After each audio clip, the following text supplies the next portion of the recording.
በእግዚአብሔር ፊት ትልቅ ዲስትራክቲቭ የሆነ ነገር እንደተወደዱ የማያውቁ ሰዎች ናቸው።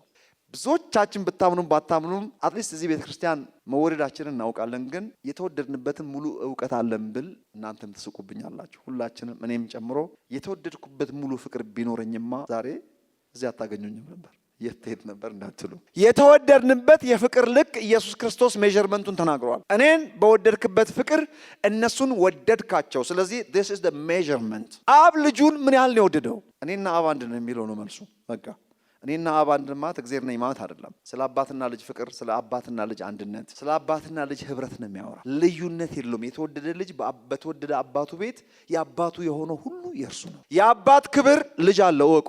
እኛ በኃጢአት የጎደልነው ከተወደድንበት ፍቅር ነው የጎደልነው። ፍቅሩ ጠፍቶ ሳይሆን እኛንን ከዛ ፍቅር የተንከባለል ነው። ኦራይት አሁንም እዚሁ ኤፌሶን ላይ ልመልሳችሁና ኢየሱስ ክርስቶስ ምን ብሏል? እንግዲህ እኔም በወደድክበት ፍቅር ወደድካቸዋል፣ የወደድካቸውን ደግሞ እስከ መጨረሻ ወደድካቸዋል። ይህ ፍቅር ምንድነው ተብሎ ኢየሱስ ሲጠየቅ እኔም በወደድክበት ፍቅር እነሱም ወደድካቸው፣ ስለዚህ መጠኑ ይሄን ያለው ብሏል ኢየሱስ። መጠኑ ምን ያህል ነው?